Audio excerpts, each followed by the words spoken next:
बीना recording studio Sheikhpura.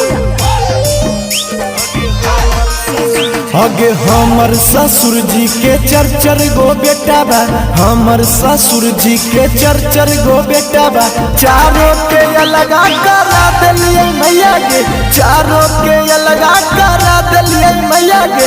घूंघटा के सिस्टम हटा दिलिए मैया गे, घूंघटा के सिस्टम हटा दिलिए मैया गे। घूंघटा के सिस्टम हमर ससुर जी के बड़ा बड़ा खेताबा, हमर ससुर जी के बड़ा बड़ा खेताबा। सभे खेता बाटा बाई दिलिए मैया गे, सभे खेता बाटा बाई दिलिए मैया गे। घूंघटा के सिस्टम हटाई दिलिए मैया गे, घूंघटा के सिस्टम हटाई दिलिए मैया गे। घूंघटा के सिस्टम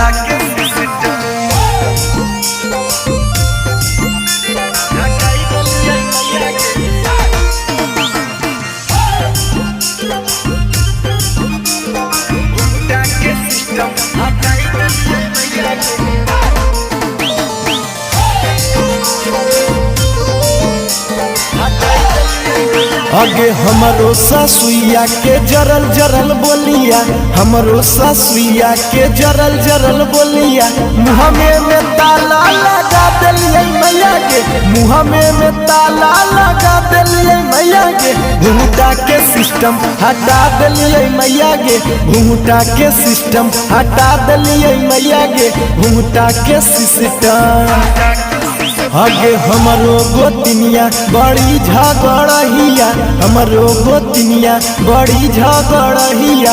ओकरो के हम झोटी आई दिलिए मैया गे, ओकरो के हम झोटी आई दिलिए मैया गे।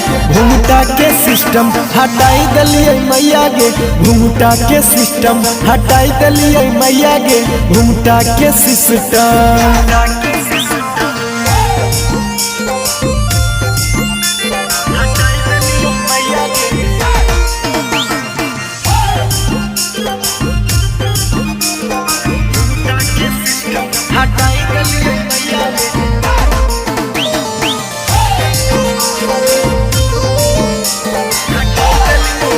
आगे छोटका दे बरबर रोजो झगड़ा लगाबेगे, छोटका दे बरबर रोजो झगड़ा लगाबेगे। ओकरो का मदल भेजा बाई दिलिए मैया गे, ओकरो का मदल भेजा बाई दिलिए मैया गे। घूंघटा के सिस्टम हटाई दिलिए मैया गे, घूंघटा के सिस्टम हटाई दिलिए मैया गे। घूंघटा के सिस्टम आगे आर्यन बालमुआ के मीठी मीठी बोलिया, निसंत बालमुआ के मीठी मीठी बोलिया। ओकरो के अपन बनाई लेलिए मैया गे, ओकरो के अपन बनाई लेलिए मैया गे। घूंघटा के सिस्टम हटाई दिलिए मैया गे, घूंघटा के सिस्टम हटाई दिलिए मैया गे। घूंघटा के सिस्टम समझ नहीं गए। बीना रिकॉर्डिंग स्टूडियो शेखपुरा।